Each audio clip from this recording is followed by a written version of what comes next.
African adventure with Darren and Destiny. Wow. All right. What's happening, everybody? Listen, I want to talk to you because here's another critical conversation with Abu from Sierra Leone. But not only is he from Sierra Leone, he's going to give us a lot of. This is a really, all I can say is this is a really, really good conversation. Click that like button, click that share button, click that subscribe button, because this right here, he covers so much, and he sends shouts out to different people. And I mean, this brother really, really is on point. Very, very intelligent conversation. You will get a lot from it.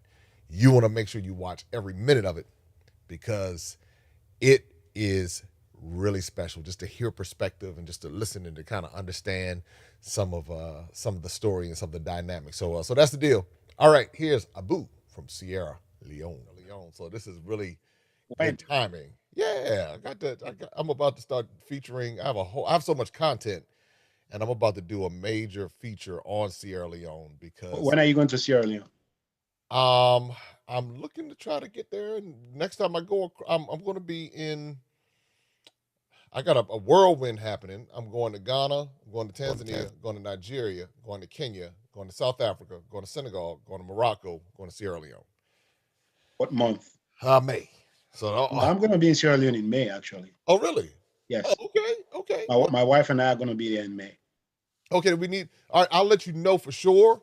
Okay. And then we can coordinate, because that's yeah, we might be able to pick this up. And we talk about definitely. And then we can pick it up from there. I know that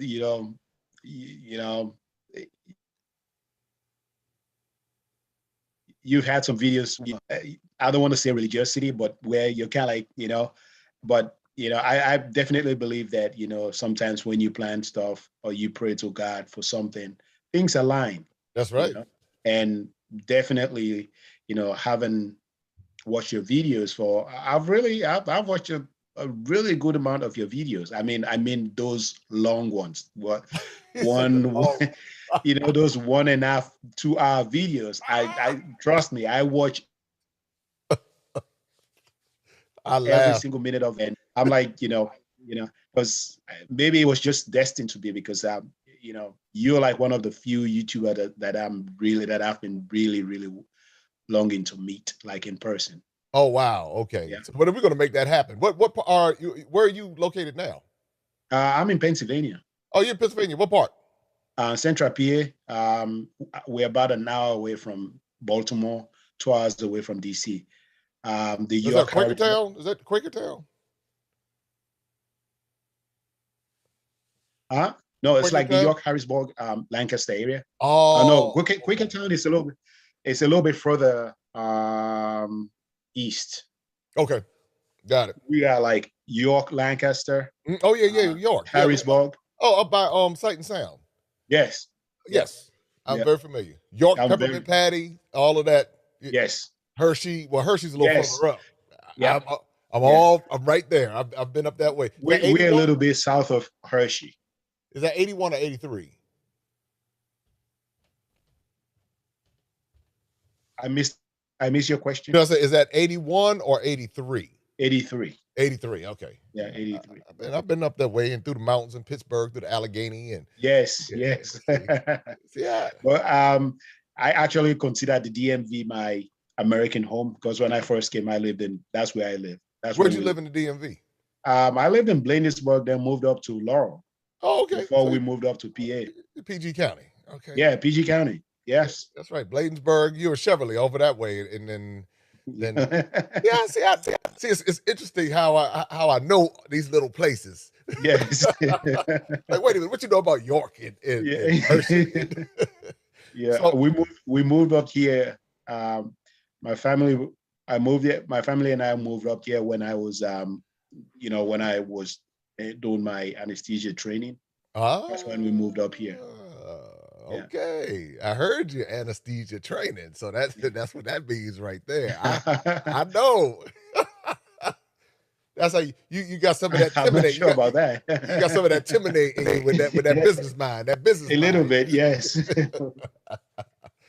All right. So what did you want to share because I love to get perspectives. You're originally you were born in Sierra Leone, is that correct? Correct. Yeah. Okay, Yes. and you are Mende and Timine. Yes.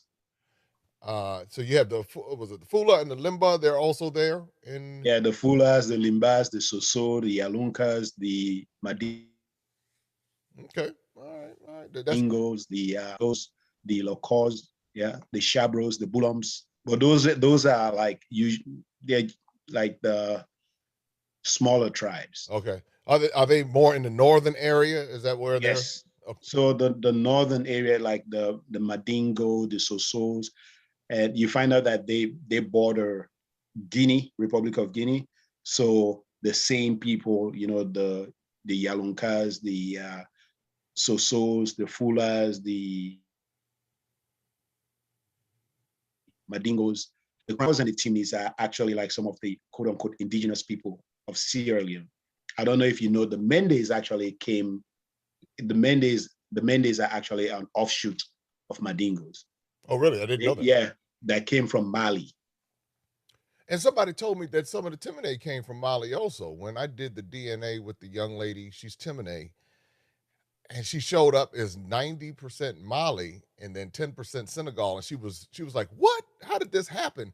But then when you saw the migration, it's like it ended up it all kind of ended up right there in Freetown where she was Yeah. located, so she saw it. But that is interesting though that you talk about that because we don't, if we take away these imaginary borders that were created through colonization, Yes. then you begin, because like you said, Guinea is a French speaking country. Yes. So you would have people who are part of the same ethnic group, same blood, same Yes. everything, but they speak two different languages. Yes. Yeah. However, like if you really go towards like all the borders, so these are, I don't know if you know, but there are a lot of Mendes. The Mendes are one of the larger tribes in Liberia too. Oh, Mende? Yes. Oh, wow. Okay. Yeah. Yeah. So the Mendes are primarily located in the southeast and the Mm. southern part of Sierra Leone and the eastern part of Sierra Leone. The Mendes and the Gisis, they share a border with Liberia, and those tribes literally you can like go over to the other side. It's like Ghana, the Ashanti people, or Mm-hmm. the Akans. Akans The and Cote d'Ivoire. Akans in the other side in Ivory Coast or in Cote d'Ivoire. Right. So you can, they're the same people, same culture, same everything. It's just that if they go, they speak the local language and they can communicate easily. Mm. So it's the same thing with Sierra Leone. If you go over to the other, if you come down to the southern part of Sierra Leone and you speak Mende, and go over to Liberia and speak Mende, they're just the same people. They just cross the borders and communicated as they've been doing for thousands of years. That is interesting. That is something that we don't get a chance to really hear about a Yeah. lot in America because we're here in America. We're just kind of on our little plantation, just doing what we Yes. do. Yeah. So that's why we have these conversations. So Yes. the people understand that there's more to this world than just our little world. And I always find it fascinating. I mean, if you've been watching, you can tell that I'm very passionate about learning about the continent of Africa and the different ethnic groups, and that's what I love about it because you just mentioned sound like 20 different ethnic groups.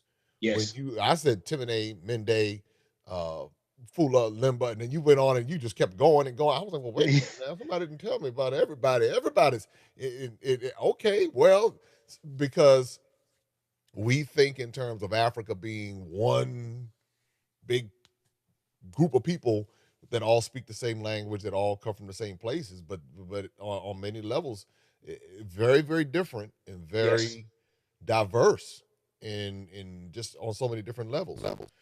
Yeah. So what was your thought? What would you like to share with us today? Because I know that So I reached out and I tell everybody, that I love to have these conversations. So if you're someone watching right now and you have a conversation that you would like to share, please reach out to me, jcameronofficial@gmail.com. We're talking to Abu right now, and he's from Sierra Leone. He's Mende and Timine. So we're going to get some perspective from him. All right. So break it down for me. yeah. So I mean, back to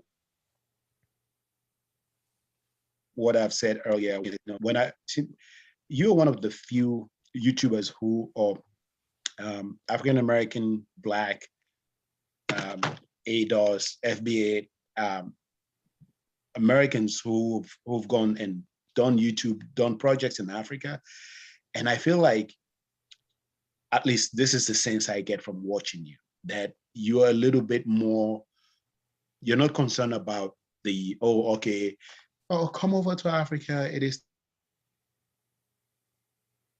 nice, that's your farms, all that sweet stuff. It's like, you're really interested in kind of like really cutting above and going a little bit deeper to really understand cultural nuances. I remember you spoke on something regarding slavery and the quote unquote beef between, something that I don't believe, I don't try to really get into that. Mm-hmm. But the beef between Africans and African analogy, I felt like that analogy was so succinct and really was powerful, because if people only understood that, there'll be no reason for African Americans and Africans to be to have that level of perceived animosity between African Americans and Africans. When you made the example that the kid might, they might send the kid to go fetch water. Right. And on his way to and taken over as a slave. I mean, he had no control over when he was sent to go fetch water. Right. And the person who kidnapped it. And now, if generations after that, like 400 or 500 years after that, that kid that was kidnapped, that wasn't, that was enslaved, and now they are free and their families are living on the other side of the world. And now they might be having conversation with their great cousins, nieces, nephews, and whatnot. Have this quote unquote animosity like that is just not founded, instead of us trying to really try to understand each other. I found that's one of the most poignant analysis of this misunderstanding that I've ever actually heard, of someone put it in that way. Like, yes, that makes sense. And if we try to just understand each other and really try to move, layers, we really understand that we don't only have huge potential on our hands. We could really do great things that could benefit both communities, like greatly. That could really change a lot of things if we can just get out of each other's ways. I mean, there are a lot of things we don't have control over. I mean, slavery happened. It happened. It happened.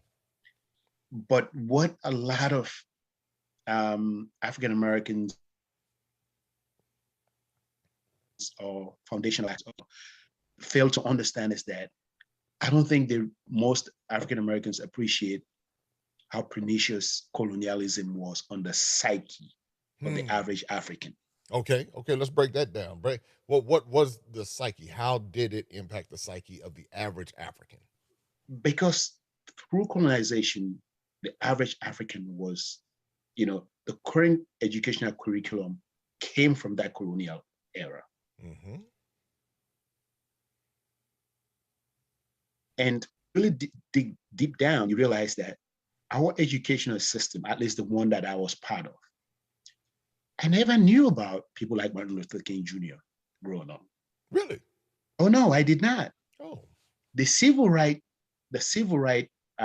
struggle was never taught in my school, in my history class. What about Nelson Mandela? Oh yeah, we knew tangentially. Actually, it's actually nice that you brought that up. I knew more about Nelson Mandela and the struggle of apartheid, the media, i.e. BBC, than we actually knew in school. That was really dissected and really we tried to understand like the gravity of what was happening. Did they teach about Hector Peterson? Did they ever teach that name? No, before? no. They never did. And he was in South Africa. Okay, yes. Little boy that was killed. Yes. Believe it or not, I watched a movie. Sarafina taught me more about, I don't know if you've ever seen that movie, Sarafina. I have not seen Sarafina. I've heard the name, but I've not seen Sarafina. Sarafina taught me more about apartheid. It's the same thing. That Malcolm X, the movie, taught me more about the civil rights movement and Black American liberation for the Black American civil rights struggle, the movie Malcolm X, than anything that I ever saw in Africa. So basically, they were controlling the narratives by way of education. Exactly. So if the elites who are so-called the so-called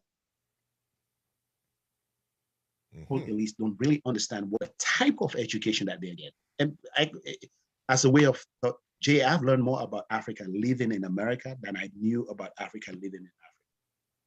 Now that's interesting. Yes. That's interesting. That's because my experience is the exact opposite. I've known when I went, I learned, and then I was like, wait a minute, I got to go back and learn. So I came back and went to places like Whitney Plantation and the underground tour, Sister Pat's underground tour in Savannah, and saw the Adinkra symbols all on the buildings in Savannah, Georgia, and went to Charleston and saw more. But it was what happened in Africa. So that's interesting that you say that, you coming from Sierra Leone and then learning with it. Okay, all right. Yes. Keep expounding on that.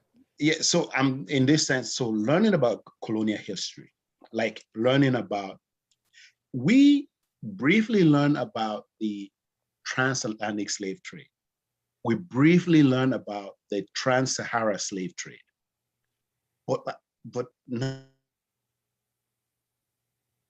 you sit down and we all the time, because this is one question that I ponder over a little bit.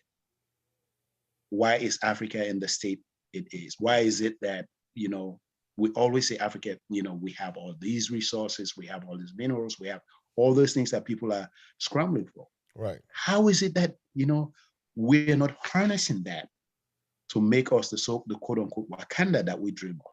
Right. Why is that not the case? Or you understand, and as you continue to understand the way things work, you realize that nothing happens without leadership, right?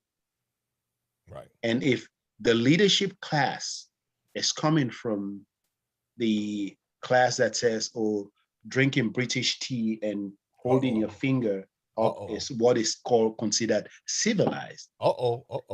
If the definition of yourself is, if the definition of your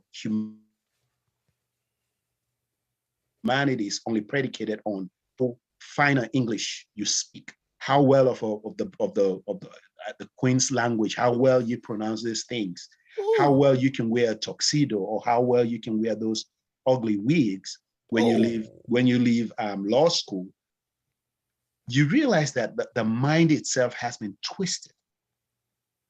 And you can, if you control the person's mind, you've controlled, you don't even need weapons.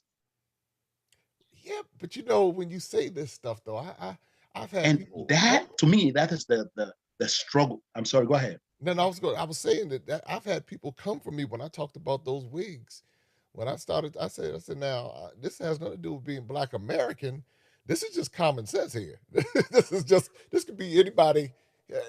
A white person in Norway could look and say, now wait a minute, now why y'all wearing the white people's wigs? Y'all, it doesn't make sense. It's like it's the most like baffling thing that it goes along with white Jesus, but it's baffling. It's like, now wait a minute, what happened? It's like, what happened here that these people are wearing, and these are supposed to be some of the most intelligent people. These are representing the cream of the crop.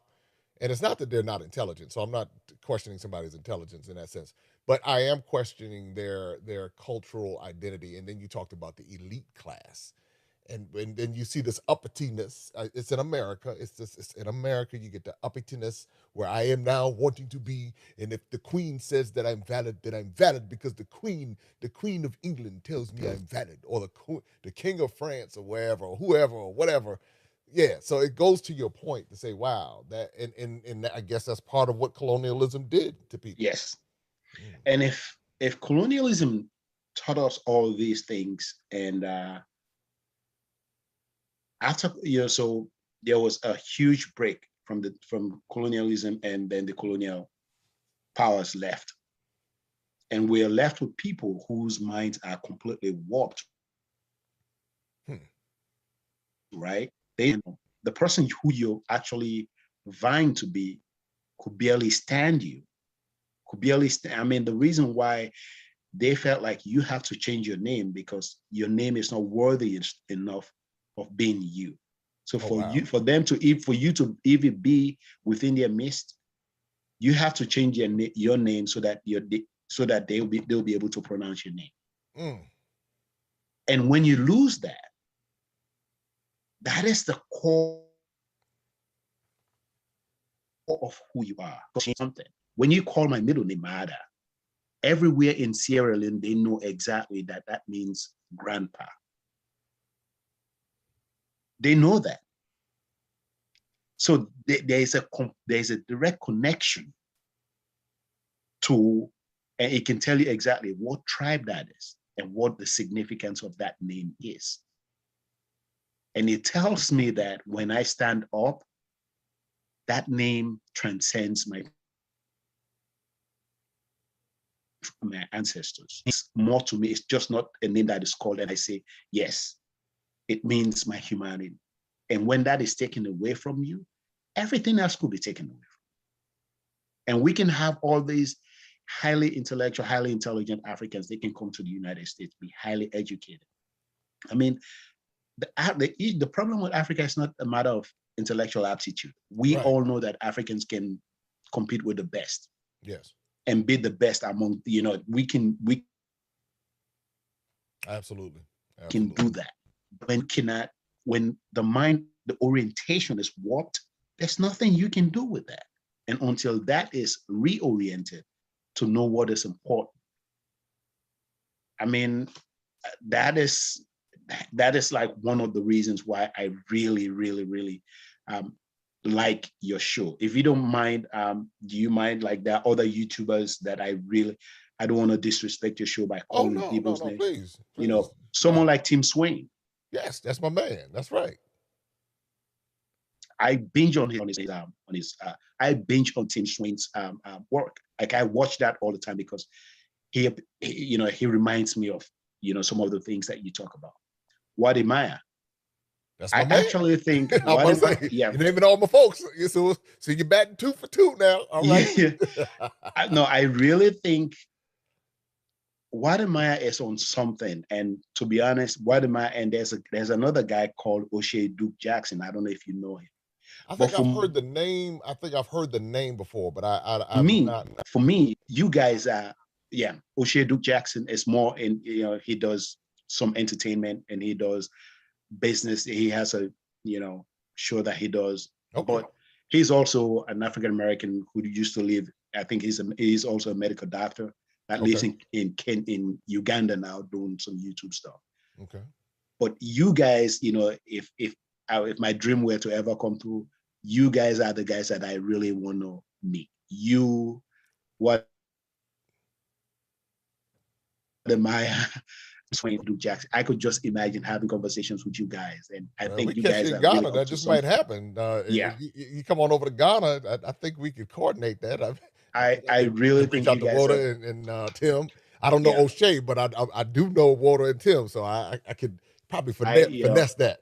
Yeah, and believe it or not, the first time Wadi Maya was the, I mean, now I'm going to throw shade on myself, Oh no, don't throw shade. When you have, you've gotten some education, you make some money in America, you're like, oh, I'm living the American dream. And, you go up, oh, I can buy this, I can buy that. Oh, I'm never going to Africa until I watched one of Wadi Maya's programs. That, I think it was 2.5 or 3 years ago. Okay. That planted a seed in me. I don't know if anything has ever done something so impactful to stop to. Which video was it? Which video was it? Which video was it, so we can let people know so they can go watch it?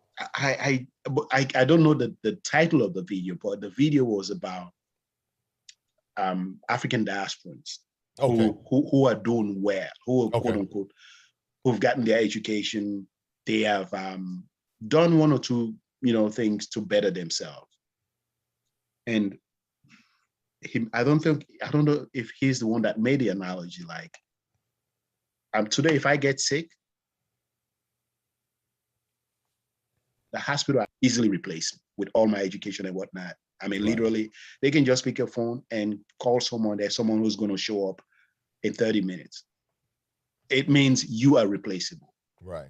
But the question I think he asked was, what if you can take that knowledge, that expertise back to where you came from? You can impact thousands and thousands of people. And that got me thinking for like 3 days, like 1 week. I was just thinking like, wow, that guy did say something. And that touched me so much, because then you realize that, I mean, well, I'm going to share this with him. How about this? I'm going to share what you're sharing with me with him. So he will see what you're saying.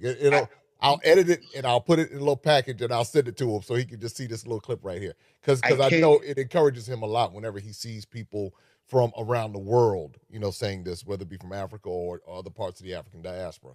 Yes. And that is when I was like, wow. And you did a video too, I think the north of Ghana, where you showed some, I don't know if they are some missionaries swimming in the swimming pool. You have been watching. Yes, I have been watching it. And then you made the comment, now if when people outside of Africa, there's, oh, don't go to Africa.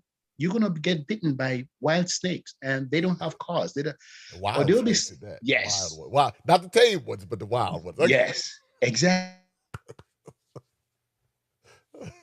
But they'll be swimming in swimming pools at night, enjoying all that luxury. And I think something. I'm not really quoting you directly, and you're like, and you can see, if you want to sit in the US and Europe, you can do that. Go sit there and have your fun. But guess what? The people who are telling you don't come back to the place, your own place, and build it, they're here living it up. It's like somebody moving into your house, telling you, like somebody moving into your house, convincing you that your house is bad. Yes.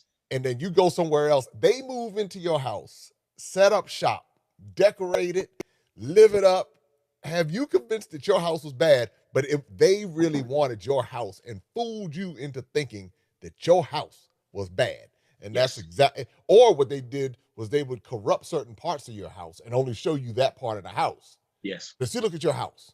Let's go to this back corner of the basement. See what's going, see all that poverty and sickness in that back corner of the basement. You don't want to go in that house, but in the meantime, they're upstairs on the first floor and second floor in the other parts living it up. And that's exactly, so that was in Tamale. Tamale. That's how they say it. Yeah. Oh, that was in Tamale, right? Yeah, and they were living it up. I couldn't. Okay. I shook my head. I looked. I was dumbfounded when I saw it. I said, "Wait a minute." I said, "Because being in America, I got to convince people why they need to go to Africa. Then you got the other group of people who are from Africa but say they aren't from Africa and believing that they aren't, and so you got that whole thing going on. So you're like, and I'm looking. I'm saying, and I saw it in Zanzibar too. I did a video about when I was in the airport in Zanzibar. And I was the only brown person in the airport traveling. It was 300, looked like maybe 200 to 300 of everybody else, Europeans, and I'm the only one there. In Africa. Below the Saharan desert, Africa. Yes. I said, I'm the only one here. I said, now Zanzibar is like paradise, so I get it. I understand. It's yeah, man. Yeah, you got it. Yeah. And then after that, when I watched that video and watched that video of yours up in Tamale, and I really started asking myself some questions, and those were really like probing questions to really ask myself in terms of, because, again, most of us, like you just said, we are told, oh, once you leave, there's no reason to go back. Why are you coming back? And I really started asking myself questions like, what is the biggest risk you ever took? The biggest risk I ever took was coming to the United States, coming to a place where I know no one. Coming to America. I'm not, yes. Coming to America. And now And I started asking myself, and now I'm afraid to go back to the place where I am from. And the Chinese, the Lebanese, the Indians, all these guys are going back. They're doing a killing. And whilst I'm sitting here saying, oh, okay, I'm making a good living. I'm fine. I can't afford to go back. Mm. And guess what? Of mouse, coming to a place where you speak the language, you have instant credibility by opening your mouth. You know the people who are the movers and shakers. And I'm not willing to take that risk on myself, but I'm willing to take a risk on myself to come to another man's country and make a life. I really started asking myself, I'm like, it doesn't make sense. It doesn't. It And these goes. guys can leave their own places and come. They don't speak the language. They don't understand our culture. They don't understand cultural context. Nope, not at all. But they will take risk for myself and go to an African country and do it. And since that time, it's like there has been an evolution of my own mind. Like, no, I can't afford to do this.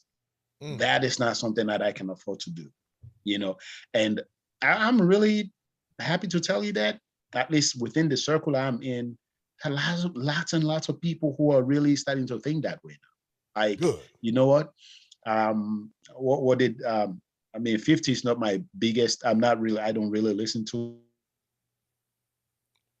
You say you broke up a little bit. Who, that his line is when he it? says You broke 50, up a little bit. 50 cents. Oh, 50 yeah, okay. cents. Yeah, he was You hanging know, upside down recently. yeah, he said, "What, get rich or die trying." Oh, yeah. So I'm gonna get rich or die trying. At least doing that in in a place where at least if I do it, it's gonna be meaningful. That's powerful to hear you say that, because I've often wondered when, because I'm at a place in life where I just need to say what needs to be said. And so sometimes you never know how that lands. Sometimes it lands well, sometimes it crashes. Sometimes you learn, from each instance, you share. And so as you're going through that whole process, you recognize either you're going to be an agent for change or you're going to be an agent for the status quo. And so when I took on the platform, I said, I cannot be an agent for the status quo, because I have been given the opportunity to see things in such a way to be able to share it with others. So when I talk to you, Abu, and others that I talked to, I spoke to Nana, he's from Ghana, so you're from Sierra Leone, and then Eben, he's from Ghana, but he lives in New York. And when I'm able to have these dialogues, what it does, it just reinforces my desire to continue to learn and to continue to change the narratives, to continue to bridge the gap, because that's what this is all about. We're having a conversation that's literally bridging the gap. There are things that you're saying I didn't even know, the people were feeling that, but then when you say it, it's like, wow. And then you talk about your peers who are starting to think. And then I see how so many so-called African Americans are now starting to look, say, wait a minute now, why is it that I'm afraid to go over there? Or I never even considered going to Africa to vacation or for a destination wedding or to learn or to just be among the people. I never thought about it, but now I'm willing to go see. And then when they go, their whole life is changed. And then, but what you're talking about is almost like a reverse kind of reintroduction to your home, because you're saying, wait a minute, they convinced me that their home was better, but all of a sudden they're all going to my home, building their paradise, their dreams and everything else, and they have me convinced that my home is not good, so I'll go somewhere else. Now, of course, anybody can make a living wherever they are. It's a global economy. But when you said that, it just resonated. When you talked about shifting your mindset and being willing to go back to your home and build, that's powerful. That's powerful. Yeah. But with that, Jay, I think part of the why I really gravitate to your content, that of Tim Swin, that of Wademaya, that of O'Shea Duke Jackson, is the fact that we can do more with collaboration. Yes. So let me just give a quick analogy. Say you or X, some guy who's an African American. Mm-hmm. I'm just putting the name on it. Okay, right. Say Jay. Okay, now you want to do something and you collaborate with someone like me. let's say say a foundation of Black American who doesn't even care about Africa. They could care less. All they care about is making money. Let's just say that's the case. Okay. All they want to do is make money. I don't care whether Africa does well, Africa does good. I don't care. I want to make money. Okay, but say on the reverse end, it's like, okay, I want to make money too, but I want to make money and help develop my. Okay, we have an idea. We come together and collaborate on that. Because of the barrier to entry is because the barrier to entry in those markets are way, what you do with $5,000 in Sierra Leone. I mean, what can you do with $5,000 in the US? You can't even pay your rent for 3 months if you're renting. Right. Forget about a mortgage. If you have a mortgage, you could barely pay mortgage for 2 months with that. But if you go there and start, and this guy that I'm telling you about the businesses in Uganda, and your ability to scale up is much faster because labor is cheaper, land is cheaper, and you have that expertise. And if you collaborate with the right people, I mean, you don't grow in double digit, you grow exponentially. Yes. Then you can say, you know what? I don't really care about these guys. I'm taking my money. I'm going to bring it back to the US. So at the end of the day, it's still a win-win for you. But what if you go there and develop relationships? There's a need here. There's a need in education. There's a need here. There's a need in water processing. There's a need here. There's a need in refinery. Because of your American passport, you are much more flexible in terms of where you can travel, where you can go, and just the credibility of being an American citizen. Agreed. You can change the lives of people, and at the same time, you can change your own economic situation in a matter of less than 5 years. Agreed. Why not just capital? And in the area of education, I really think, like I said, I think that's an area if we're going to have that mind shift in the way, where Africans can actually take agency, or a greater proportion of Africans can take agency into the development of their own country. I don't know if you heard about the story in Ghana about the kid with the locks who was admitted to Achimoto school, and no, he can't come because he had locks. Yes, I heard about the story. Yes. I mean, can you just imagine? Like, this is his natural hair, but he can't go to school in an African country because his hair look. That is part of that colonial education that tells you that something is wrong, where you feel like a naturally grown hairstyle is not fit to come to school. You look low on that. It's a mindset. So, and our education, at least the one I had when I was there, lacks certain ingredients, i.e., critical thinking. The word comes from the teacher. It's a word coming from God. You can't question it. You can interrogate it. It's just what it is. You take it as it is. From the top, it comes down and you take. How is that mind going to be developed if that mind is not allowed to ask a question? But is that what the educational system, because that's the question I have even when it comes to America. They'll say that they want you to ask questions, but when you really challenge what they're teaching you, then that's when the double talk and don't, it's kind of, they do it in a lot of systems. A lot of systems just don't question it, just do it because that's the way that it is. That's the way we've always done it. If you question too much, now that people looking at you funny, they want to blackball you because now you're asking those questions. So there comes the opportunity, Jay. Okay. That is the opportunity. What if you decide, you know what, okay, I'm going to do that. We are going to create our own school systems that teaches kids critical thinking. We're going to teach kids project management. We're going to teach kids soft skills. We're going to teach kids who are able to do these things. They're going to go out, they're going to come into our programs, get that education. They're able to think, because the reason why you can say, okay, say for example, why is it that when you walk on the street, streets of most African ground. Why is that? Say that again. You broke up a little bit.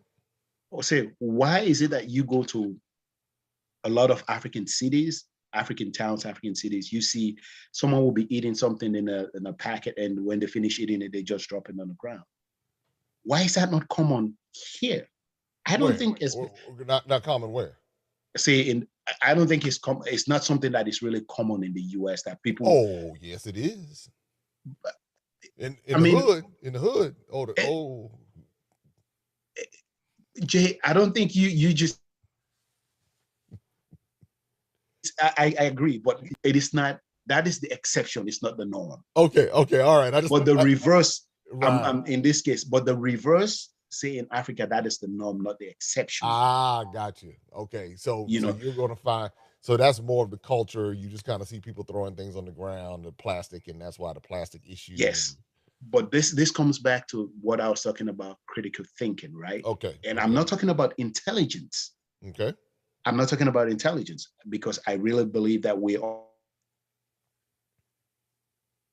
intelligence. And it's here, someone understands that. It's generally understood that if you start dropping stuff on the ground around your neighborhood, they connect that. There's an easy connection to, okay, this is going to bring disease, and this is going to bring infection, and this is going to also depreciate our property value. Right. And that is going to bring in some stuff that you don't want. Mm-hmm. That is not someone coming to you to tell you don't do it. But there's a critical thinking component to it, that when you do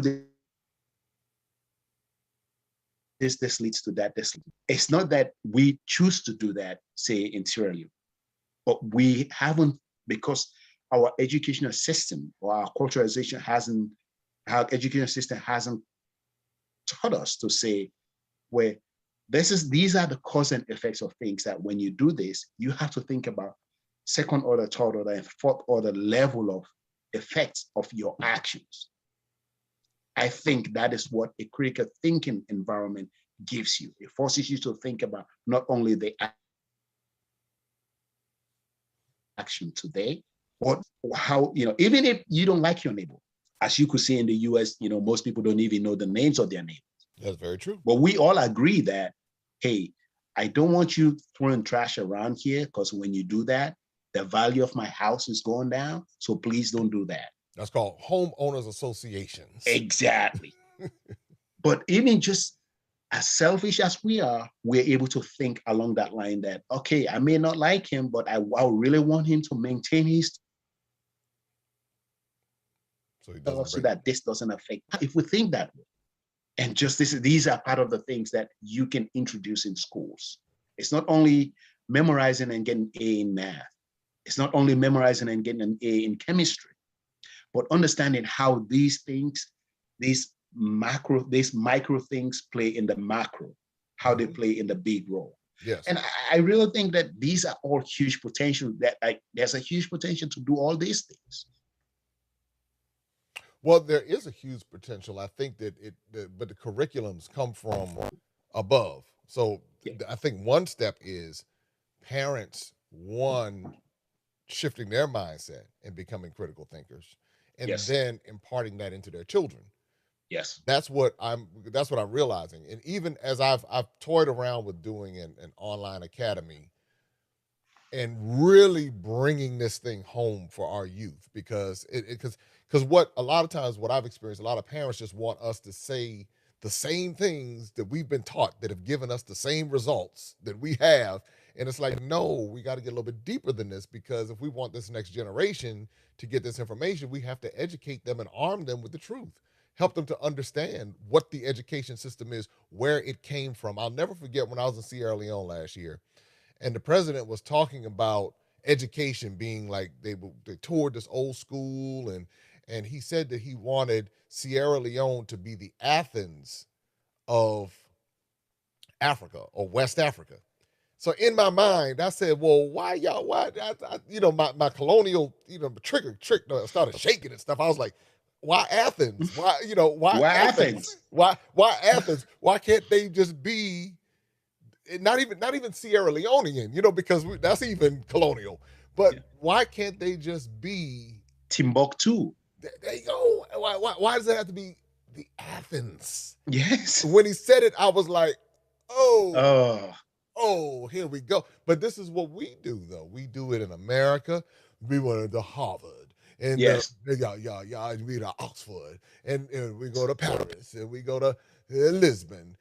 But when it comes to our now, you do have some people like Howard, HU, and Hampton. They're like, yes, Aggie Pride, A&T. But then you have this other segment of the population, like, no. We want to be up here we want to be among the upper echelon of the people. That's how it even get a little accent, like, bro, what are you doing? You don't even talk like that. What are you talking about? Wait. Oh, yeah, it's the upper echelon.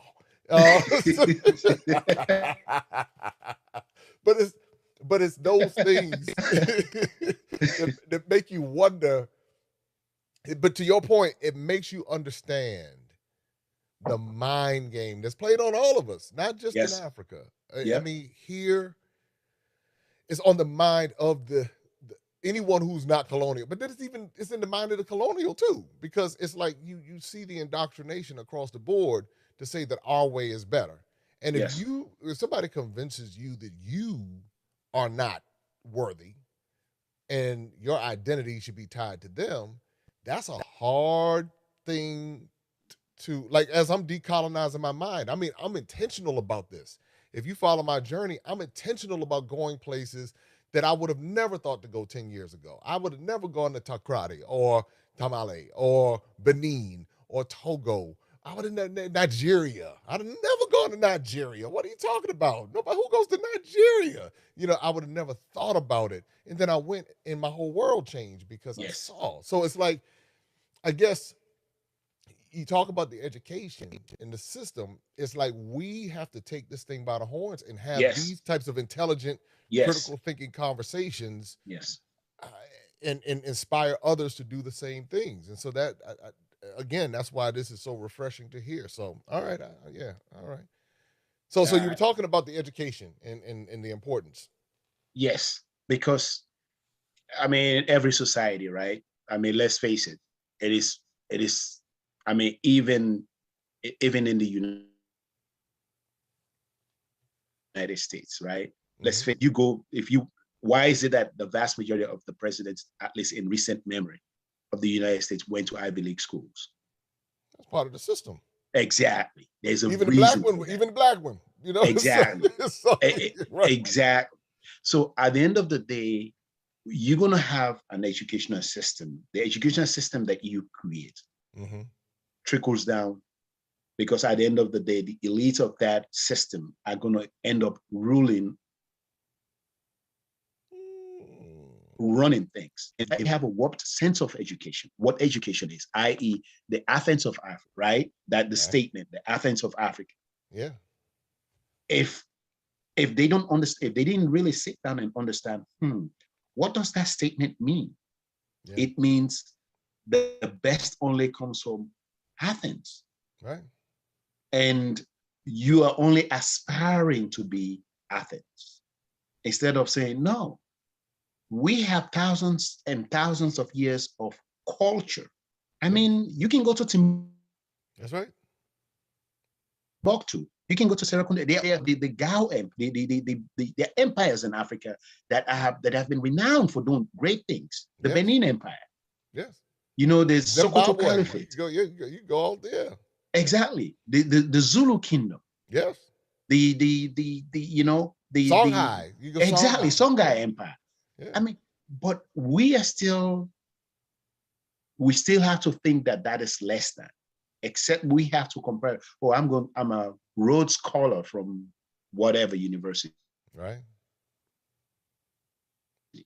Then now if the elites of the people of every nation, or at least African nations, seek validation from those systems, guess what? Their mind view, their view of themselves is only as good as someone coming from that place telling me, oh, I went to this school. And I mean, again, I wasn't the smartest in school, but I've gone to school here and I've worked with a lot of people. I mean, I'm sorry. Intellectually, I mean, that's just what it is. So someone coming from America, I mean, you go like, okay, you went to America, you went to school in America, that's nice. There isn't really there. So Africans like really genuflecting to people who are educated in Europe or the Americas that, oh, they know this. But once you go through the system here, you realize that, I mean, the education is good, but I mean, the education is good, but the people who go through that system, they're not really, just people like you. You shouldn't be listening to them, coming into your own context to tell you how things should run without understanding the culture, without understanding the people, without understanding our aspirations. But yes, we can partner, we can work together, but it has to be seen and done through our own cultural lens. But that's not what colonization does, though. Colonization is all about changing the culture. Yes. It's about modifying it. It's about erasing it. It's about manipulating it in order to accomplish the goal of the colonizing entity. And that's what we see happening. So if you get into people's minds and you try to tell them, it's like people turn off. When I start talking about colonization, a lot of people turn off because it starts triggering something in them that they don't want to hear. They don't want to hear somebody saying, hey, this stuff is not right. We've been trained to be robots. We've been trained. We aren't even educated like how we think. We are educated in a particular curriculum or concentration. But as far as like world education and cultural education and even self-education, many of us are either completely ignorant or misinformed on so many different levels that it rocks people to their core. Like when I was talking the other day, and I talked about when I went to Africa and I saw all the little phony white Jesus images everywhere. Some people in their minds are so twisted that they cannot separate white Jesus from the Bible. So it's like they equate white Jesus as God without even understanding that white Jesus did not exist in the Bible. The white Jesus, now keep in mind what I'm saying, white Jesus. And so their minds are like, so what are you saying? I can't separate the two. And it's like, so it becomes overwhelming to them where the cognitive dissonance kicks in and they opt to go back to what's familiar. Go ahead. But Jay, this comes back to exactly what you and I what we've been talking about, critical thinking. If you have someone who can ask, why is that? If you have someone who's trained through the educational system to say, okay, we claim to be the most religious, that it is so easy for us to sit down and listen to someone say something without asking critical questions. Why? Why should someone leave Utah and come to my country and tell me about a God? When there are lots of people. Utah. Why you go with the Utah though? That's nobody know about the Utah. And Joseph Smith and all them coming over here, Brigham Young coming over there and messing with people. I'm just saying, but you can, if someone can really think critically, the first question they will ask is does everyone in Utah believe what you are telling me? And if the question is no, how about you go first to Utah and make sure that everyone in Utah believes what you're saying? Then you can come to me, because everyone in Utah, forget about the United States, just Utah. Just Utah. Yes. Go to Salt Lake City. And make sure that everyone in Salt Lake City believes that. Then you can travel thousands of miles to my place and tell me that, oh, but you know what that's about, though. You know what that's about. Oh, yes. It's about that money. It's about that money. It is.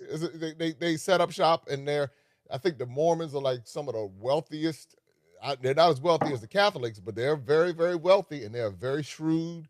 And that's why when you go everywhere in West Africa, you see the Church of Jesus Christ of Latter-day Saints sitting. I said, now, they thought they had the curse of Ham.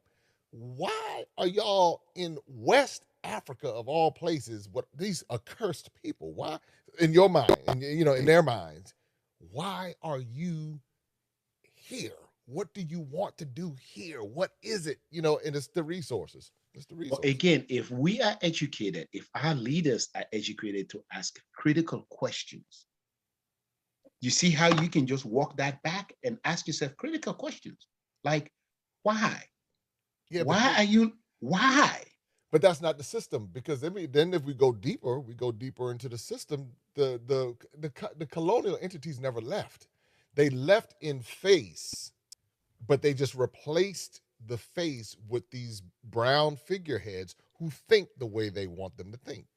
That's in essence what happened. When I heard that man say the Athens of West Africa, I said, "Oh, okay, I know what I'm dealing with here, because this person clearly is not critically thinking." And I've heard that from other presidents in Africa. And I watch how they basically suck on the breast of the West. I watch them, and I'm saying, I'm just looking. I'm saying that y'all don't see what's going on here. Y'all don't see how he's catering to the West. He's catering y'all. But I guess coming from here, we can kind of, well, some people can see, because a lot of people don't see it. But to your point though, it's the critical thinking is essential.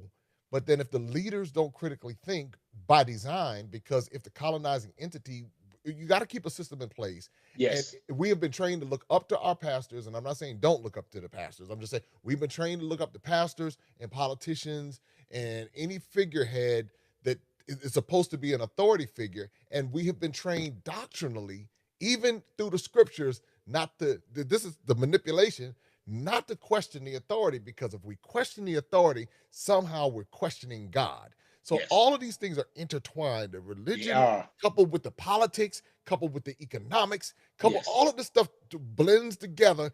And then you have this, what we have right now, where people get critical thought paralysis, Yes. because their minds say, if I think that, then somehow this is going to affect my relationship with God. So let me just trust God right now and don't even question anymore. Let me stop thinking and just trust it, because this is what my mama did, what my daddy did, what my grandparents did, go back 4 or 5 generations. If I think too much, now I'm going to get a curse on me. If I do too much, and that's just what I hear. I see it on both sides. I don't know if you've seen it or not. I do see it. I do see it. But this is the blessing of social media, right? Ah, Social media is now the great equalizer. Now you and I can have this conversation, and guess what? Thousands of people are going to have the opportunity to look at this 5, 10, 15 years, or whatever time, yeah, to kind of like have to take a look at it. yeah, And not only that, now you have the opportunity to travel around the continent. Jay, you're having a lot of impact. Trust me. You're having a lot of impact. People who listen to your content, I have friends who listen to your content and they stop. And these are like on paper, they're really super educated. And they leave that, they come after listening to your one of my good friends is a PhD in neuroscience. Yeah. I that's mean, like a really brainy kind of person. yes, That's exactly. a brainy person. Yeah, and they will stop like, I've never thought about this. So just if you think about the ripple effect of these things, now I've listened to you, you've had so much impact on me. And let's say I have an impact on 3 to 5 other people. Start that ripple effect. And let's say I happen to have a venture, some program in Sierra Leone. Right. Knowing what I've learned from you, knowing what I've learned from Wadamaya, knowing what I've learned from Tim Swain.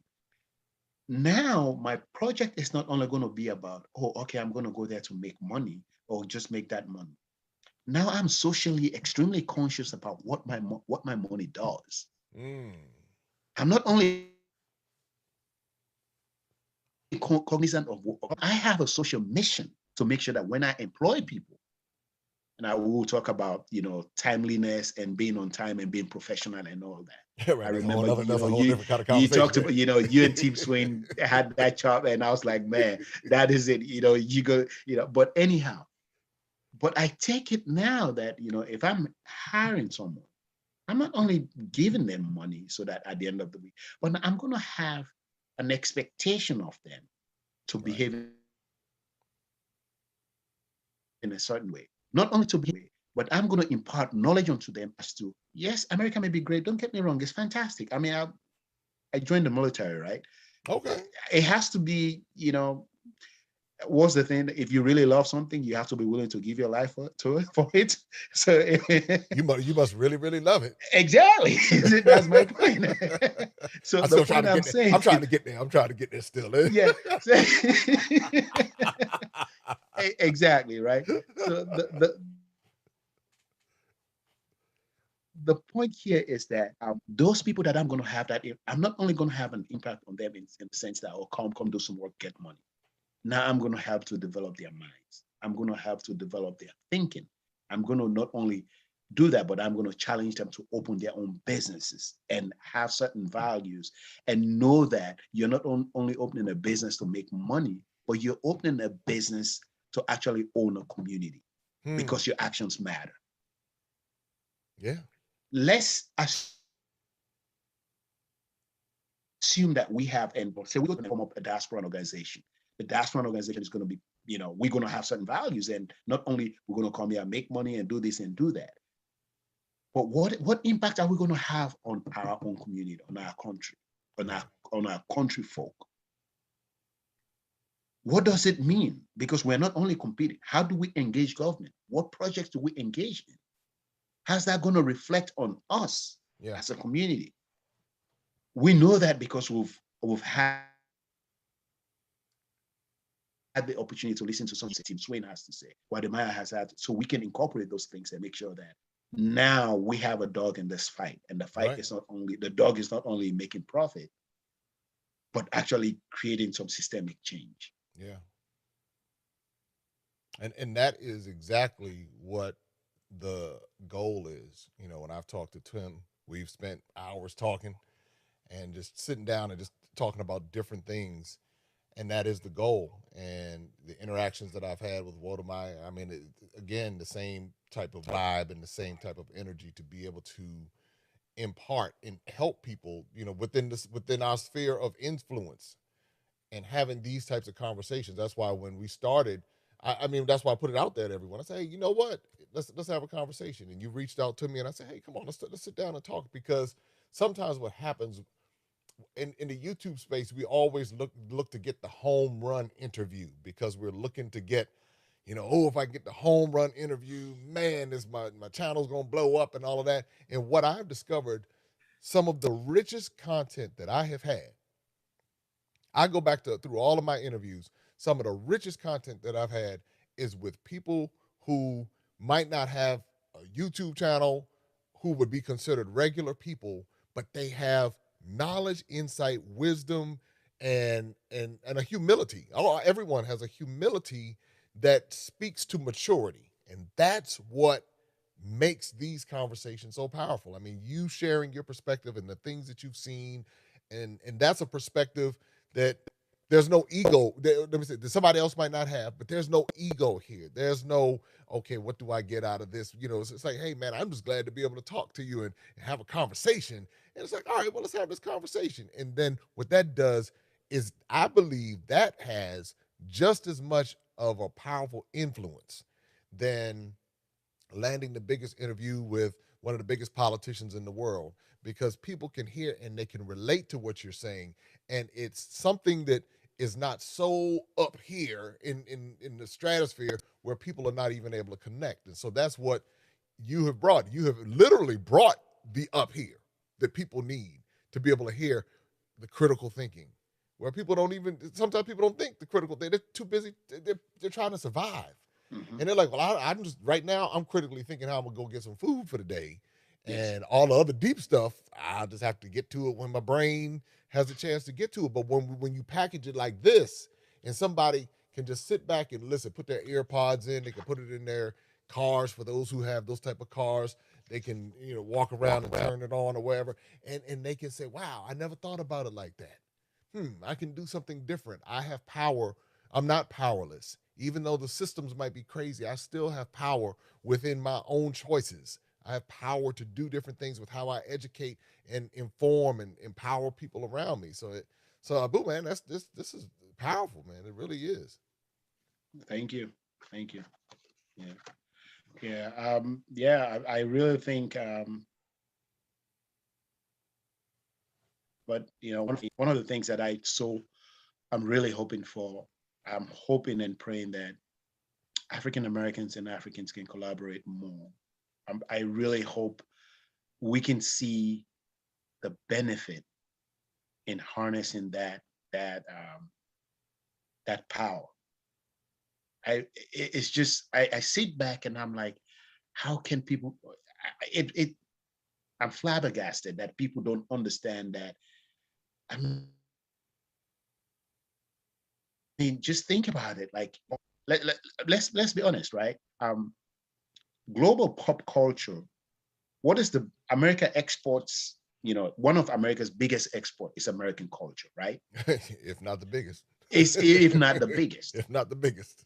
You know, and let's face it, whose culture is actually that? Well, Exactly, exactly. Exactly. exactly. Right. But are they the one who? But are they the one monetizing that culture? No, it's exploitation. It's the same. It's just like taking the gold There you go. and the Yeah. cocoa and Yes. not giving the credit Yes. to Cote d'Ivoire and Ghana for the cocoa Exactly. and the gold. Yeah.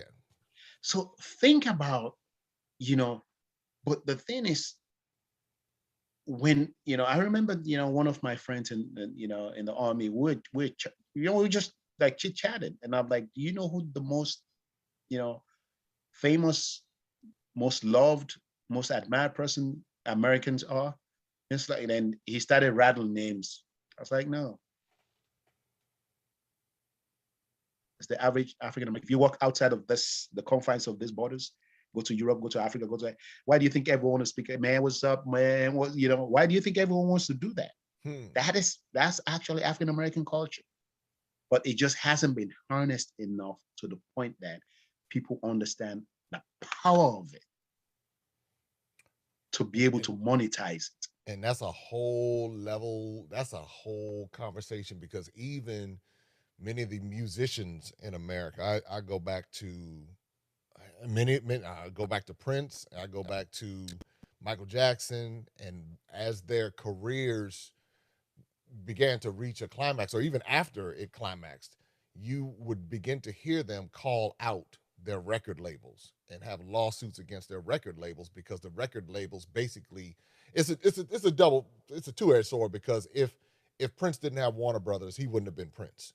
Yes. If Michael Jackson didn't have Epic, then he wouldn't have been Michael Jackson. So it's like they needed that money from those larger corporations, but they looked at what their compensation was off of it, and that's where they had a problem. And that's when, as they began to their careers were winding down, you started to see them come out, and Michael Jackson talking about the executive for the record company, and Prince putting slave on his face for all those years.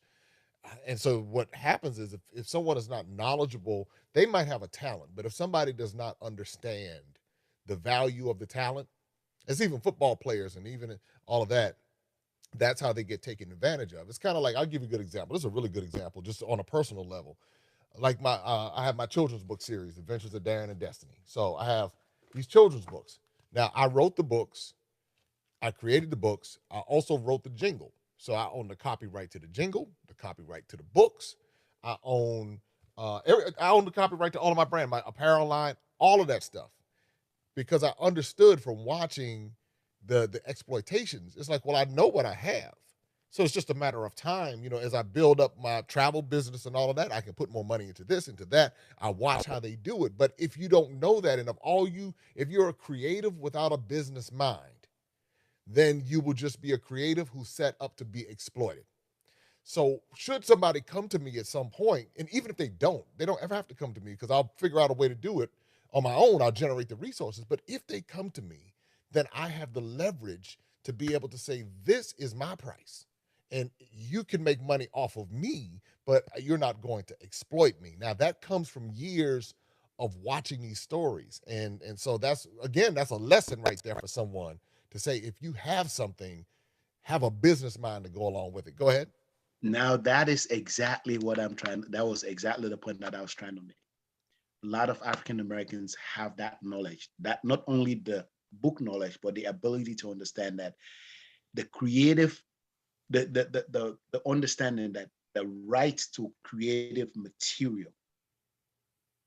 And if they can say, okay, you know what, I'm going to use that because of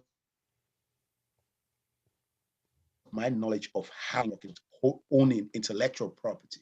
And you can say, okay, I'm going to partner, I'm going to do business with other people instead of leaving, big corporations. As you could tell right now, Afropop is really big. Oh yeah. But eventually, guess what? If those deals are not done right, somebody else is going to have rights, is going to have ownership to the copyrights of all that. Yes. Think about how that opportunity could be for African Americans if they understand. Say you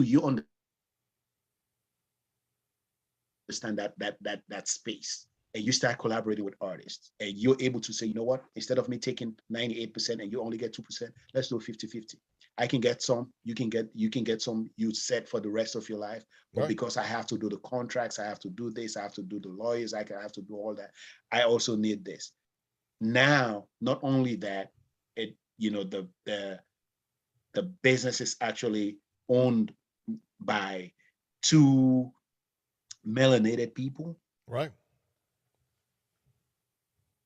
That money stays the money. I don't want to kind of like dovetail into something different, but to be honest, this is why the people, the ethnicity of people that I admire the most are Jewish people, because Jewish people understand the Yes. value of The togetherness. new age. Yeah, I got you. All right. they understand togetherness, the power of togetherness, the power of like bringing their wealth, their resources. Before I hire a lot, there isn't one in my community that I can hire. Then I can leave that community and go somewhere else because I understand what it means for that dollar to circulate. Mm-hmm. I'm not going to hire a mechanic until I know that I don't have a mechanic in my neighborhood, in my community. I'm not going to hire a dry cleaner until I know that there's not a dry cleaner. When you have that level of thinking, that level of economic awareness, it's difficult for someone to take you to the cleaners. But to your point though, No pun but to intended. your point, that is cultural because that's how many who are part of the as you referred, the Jewish community that we know now, that that is a cultural indoctrination, if you will, because of, for whatever reason, that is, we do this, we make sure we preserve our culture, our history. When it comes to many who are African or descendants of Africa, colonization sought to erase or manipulate. So obviously you were not going to run all of those melanated people off of the continent. So somehow you had to get into their mind and tell them that they were inferior and get them to believe that they were inferior and get them to follow a white figure that's supposed to represent God. Then what you do, that's those who are left on the continent. Then you take and you disperse the other parts, the descendants of Africa, you send them down to South America and you do that same thing. Then you send them to the Caribbean and then you bring them to the United States. Once you get them to the United States, and I'm just using the United States because that's what I'm most familiar with, you completely erase their identity to the point where they have no cultural connection to Africa, no intellectual connection. Now, it's subconscious because it's in them, and so it's passed down that way. But as far as them thinking that way, so they don't even think in terms of, they've been bred to not trust one another. They've been bred to have a Stockholm syndrome, for lack of better terms, and an affection towards their oppressor. They have been bred to see others as better. So when someone has been bred like that generation after generation after generation after generation, and even in their minds, they cry racism against the white establishment, but they still, that very melanated person still has a mindset of white supremacy. So it creates a conflict. And then it's a subconscious conflict they don't even realize is happening because they're like, well, I see racism, but at the same time, I still want to be like them. It's like it's a warp, like you said earlier, it's like a warped kind of thinking. But then you go back over to Africa, and then you see so many people who see white as right, and oh man, oh, the white man is here to save me, the white man is here to come rescue me, and he's going to feed me, and he's going to, and I saw it on TV, and I believe the white man is coming to help me, so they see white man as savior. It's you see, I'm preaching to the choir. I'm preaching to the choir. But Yeah, how do we fix that? What do we do with that? How do we fix it? that I really think that I strongly believe this, Jay. Our educational curriculum has to be revamped because, like I was telling you, I've known more about African history and Sierra Leonean history living in the United States than I did when I was actually going to school in Sierra Leone. Where did you learn this history in the United States? 'Cause I need to Well, go there. I need to find out where okay, that is. well, just like the okay, part of it was, of course, when you're taking your undergraduate general studies, I just gravitated towards Africana studies. Where'd you go to And school in the U.S.? Where'd you go to school? I my first I started at Baltimore City Community College. Okay. Well, actually, I started at PGCC, then transferred to Baltimore City Oh, Community. you went to PG Community College. Yes, I Let me did. That's find where out. See, yeah, see, I started they there. try to call it the 13th grade, but they don't. There's folks sleeping on these community colleges. Yeah, That's wise. I hear a lot of people from Africa taking advantage of community yeah, college. You yeah. got a lot of African Americans like, nah, I don't want to do that, but then they end up with all them student loans and broke. Yeah. Anyway, keep going. I started at PGCC, then Baltimore City Community College, then University of Maryland. Okay. That Yeah. Then from there we came up here for grad school, and subsequently my training was all done in Pennsylvania. Okay. All right. Yeah. All right. So, but when I start getting like I told you in high school, I watched the movie Malcolm X. That really left an indelible like imprint in terms of like just thinking, like just asking questions. So Okay. when I started taking Africana studies, I became familiar with people like Henry Louis Gates, and just now the internet and all that, you can read, you can see things, you can see historical things that I just a world that was never open to me. How long has it been since you've been in high school? Well, I left. I've been here 22 years. So Okay. that was like, yeah, 90. I mean, not 90 nothing. That was 2000. 98, I gonna say 89, yeah, 90 something. It was like, no, it's 98, 2000. 99. Yes, yeah, yeah. So yeah, 99, yeah. Okay. 99, 2000 is when I Okay. came here. Okay. Yeah. So, but that information is easily accessible here. And living in the United States, just because of the Understood. way the culture is easier for you to be able to extract things and kind of like really observe, understand. I mean, let's face it, race is ever present in the United States, Mhm. and how that plays out within the day-to-day living. And then you're kind of like identity is extremely important. Who Yes. are you? Where are you from? What, every form you feel, everything, your height, your race, you apply for this, is that, and all that is in there. So you're forced to actually reckon with it, to kind of like understand, what am I? Where am I from? Instead of just like and just having fairy tales and all that, you actually you have to wrestle with this and really start asking yourself, oh, okay, so what is that? And Mhm. you know, and that's how. And I usually have a fairly inquisitive mind. Like I really try to read things that outside, completely outside what I do on a day-to-day level, so that I can be like broadly educated. And as the older I got, the point that I am, and things like that, and actually understanding the whole African and diasporan, Black diasporan experience. So that's how I came about to really have an interest in these things. So now it's something that I just care about a lot. Well, I'm definitely glad that you reached out to me because I know that what you have shared today has helped to inspire others to it might inspire somebody to reach out and say, hey, I have a perspective I want to share. It might inspire someone to say, you know what, it makes sense and it inspire them to do something different. You just never know where the little seed gets planted that inspires someone to make a life change. And that's why I believe these conversations are so valuable.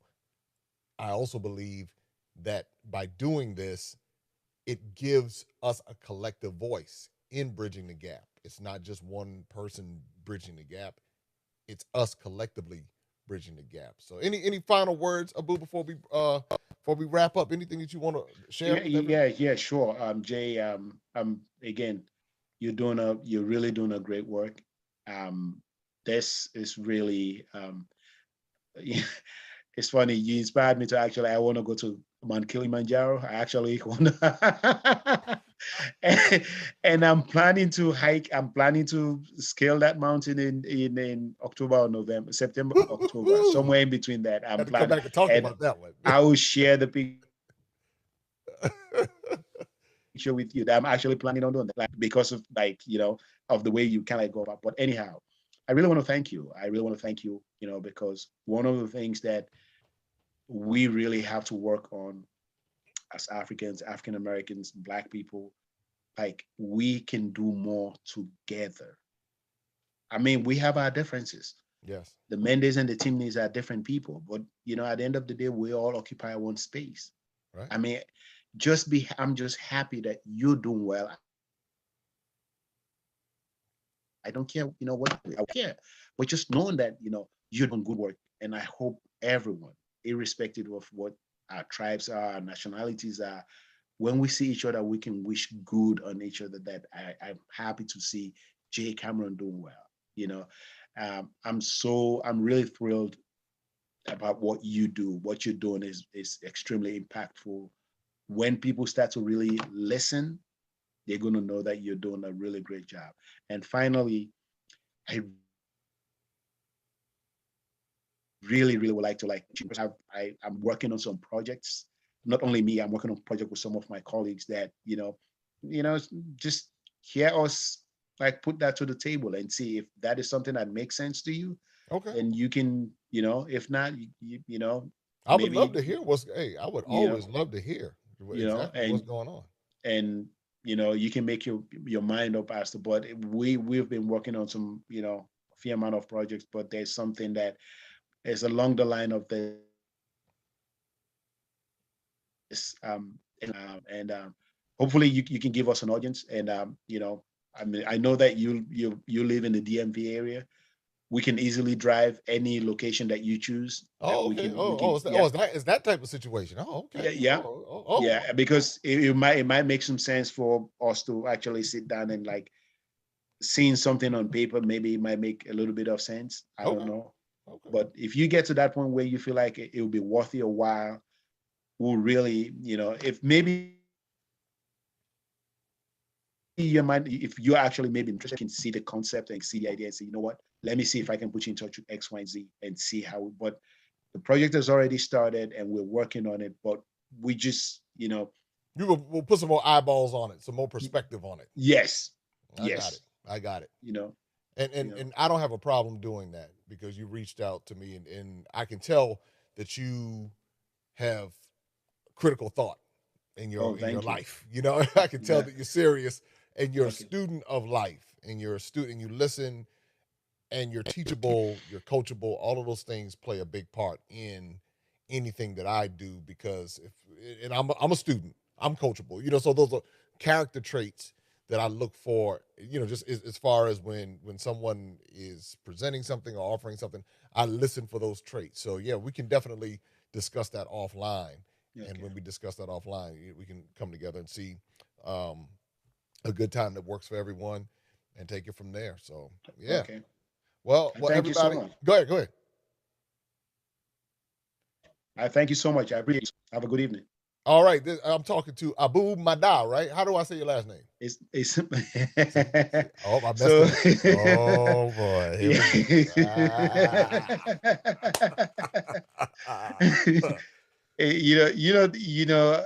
the president of Sierra Leone is also Mada, right? Yeah. Oh, Mada. Okay. Yes, Okay. Mada. Yeah, I thought it was Bo. yeah. No, that's his last name. So my name is Abu Mada Koroma. My last name is Okay. Koroma. Okay, okay, I got it. Okay, all right. See, so You know, Abu, he's I'm gonna leave it at Abu. yes. Thanks so much, Jay. I That's the appreciate you. colonization in me. I'm still working on this thing now. Yeah. You know. Is a pleasure to meet you. It's a and, pleasure to meet you virtually. I'm really and I look thank forward to you. meeting you in person, and Okay. hopefully, if we don't get a chance to meet before I go back over to West Africa, I look forward to meeting you in Sierra Leone. I'm looking to get back over there this spring. I want to, even if I have to hop over there just for a few days, Yeah. just to see my folks in Sierra Leone. Got a lot of Sierra Leone content coming up. So, Yeah. so listen up, So everybody. do you want me to remind you? Do you want me to send you like an Of course, email? remind me. Yeah, absolutely, Okay. remind me. Yeah, that's How right. soon? Send me something. Hey, who knows? You might be back on the show because folks might, So these interviews get surprised. I was like surprised, and can he come back and share some more? But Okay. when you just let me know your dates when you're going to be over there, and I'll let you know if that's going to coincide with my schedule when I'm going to be there. Just shoot me an Okay. email, and we'll work it out from there. Great. Thank you so much. You're very welcome. All right, everybody. If you have a conversation that you would like to share Have a good here on night. Maximum, you too. If you'd Okay. like to share here on Maximum Impact with Jay Cameron, you can reach out to me at jcameronofficial@gmail.com. That's how it works. Would love to hear from you and get your perspectives on whatever's important to any country. You could be in Australia. We talk about bridging the gap between Africa and the African diaspora. So I love to have those conversations. You might be in the Congo. You might be in Rwanda. You might be in Zimbabwe, Botswana, Namibia. I don't know. You might be in Chad. You might be in Niger. You might be in the Gambia. You might be in Ethiopia. Who knows? Somalia. I don't know. Reach out to me. Let's have some conversation. That's how we continue to bridge the gap. Love having these conversations because each one, reach one, teaches one. That's how we educate one another, even if the school systems don't. Even if the curriculums never change. As Abu said earlier, social media is the great equalizer, and that's what we're doing. All right, everybody, take care, be safe. Don't forget to like, subscribe, share. Maximum Impact with Jay Cameron. Talk to you soon. Take care. Open up your eyes and see.